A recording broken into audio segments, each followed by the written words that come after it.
house full of music. I was a small boy, 2, 3 years old. First memories living in the French Quarter with my mother and her sister, my Aunt Pam. And all the popular music of the time, Led Zeppelin, the Beatles, Jimi Hendrix, Janis Joplin, you can keep rolling. I was privy to all that good stuff. And I guess later on, when I started having individual thoughts, I got a guitar when I was 9 years old and wrote my first song. I really wasn't interested in learning other people's music or anything like that. And I think in my heart I was really drawn to heavy metal in general. The heavier for me, the better.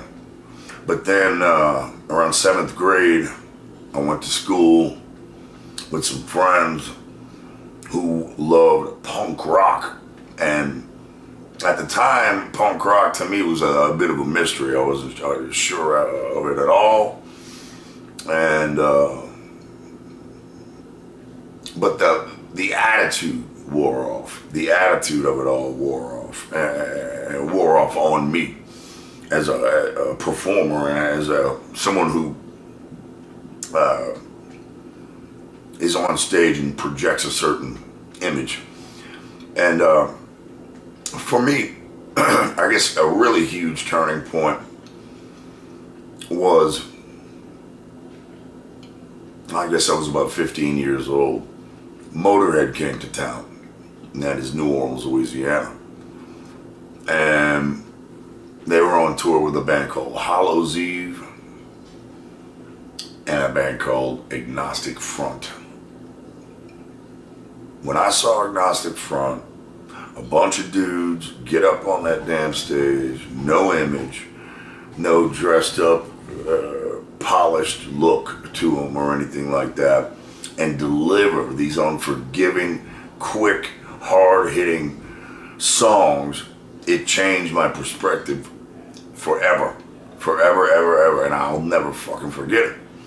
And from that point on, you know, eventually,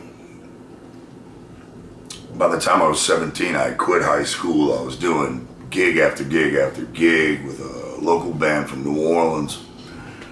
5 sets a night, 5 nights a week, 6 nights a week sometimes. And eventually, I like to say, I took over the tape deck basically on long drives to gigs. So I was the cat in Pantera that had the mixtapes with Merciful Fate and Black Flag and Saint Vitus and Slayer and all these bands.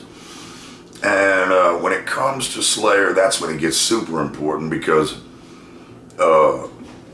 about 1988, we were doing a gig on a Friday night, and Slayer had arrived in town, and they were doing a gig right down the road from us on Saturday night. So the night before, you know, their gig, they decided to come out to the Pantera gig, and we knew Rain and Blood the way we knew it and whatnot, so we invited Jeff and Kerry and Tom, but Tom was a little disqualified at the time, so he didn't quite make it up there, and kind way to put it. And anyway, Kerry and I hit it off very quickly. We became friends, swapped phone numbers, and he would call me intermittently when Slayer was off tour during this couple of years just before we got signed. And this one particular time he called me up, he goes, "Hey," you know, Kerry King's very short, spoken, straight to the point type guy. "Hey," I'm like, "Yeah, man, what's up? Thinking about coming down." "Really? Come on down, buddy." But no, I don't want to fuck around this time." I'm like, "Well, what do you mean?" He goes, "I want to jam." I'm like, like, really? Well, let me check with the rest of the guys. I'm sure it'd be cool. Next thing you know, Kerry King's down, and we are learning chemical warfare, Rain and Blood, South of Heaven, this myriad of Judas fucking Priest songs, him and Dimebag. And I think right then and there, that's where Dimebag really learned to respect the thrash riff and the power of it, and the actual real way to play Rain and Blood. So that type of technicality hit him hard, and I think without that particular moment in life, Pantera could have ended up on a very different path. I am a lover of extreme music. I still seek it out to this day, and I'm 45 years old, and I'm extremely interested to know what the teens and 20-year-olds and the 30-year-olds are listening to today that is considered extreme. And I sift through that, and I take what I want and leave the rest. But there are some incredible bands out there, and I champion them all.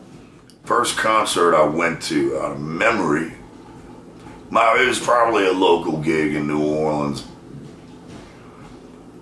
But the first big concert I went to, I was in 6th grade, and there was a cat named Jared Schneider who was tour managing Kiss for a while, and he's a good friend of the family, and I was a Kiss fanatic at 12 years old, and I got to see Kiss on that particular tour, and that's the foggy part. I guess you'd have to do the math of 1970, whatever record was out, 1980 something, but that was my first big show. What's always funny is,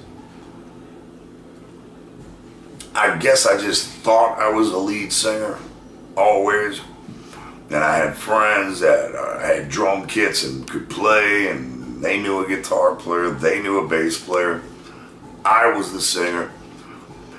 And I guess it ended up in a friend of mine's garage, one of my best friends at the time, one of the only other kids in this one little area of New Orleans, this small neighborhood called Lakeview.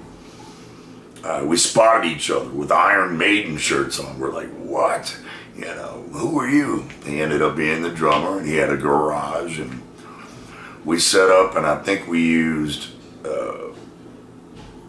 guitar amps, stereo amps, and I sang through like a little stereo recording microphone, and you couldn't hear me at all. And that was for the best, because I was horrible.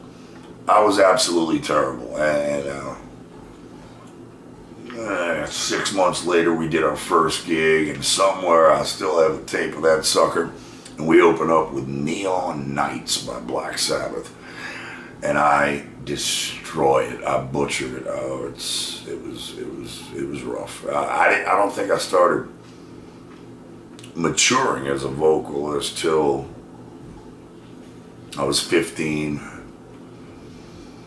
And then after I started to mature, everything happened really quickly, and my range grew mightily, and it was quick. It happened quick, and by that time I had started jamming with a bunch of older guys and whatnot, and I would come home from school every day and practice Unleashed, Judas Priest, Unleashed in the East, from front to back, and do it the way Rob Halford did it, you know. For people who think Rob Halford uses falsetto are sadly mistaken. That's a full out voice, and that's how I learned. And I never had a falsetto. Right now, I mean, that's about as loud as my falsetto gets. I've always sang full out. And then, you know,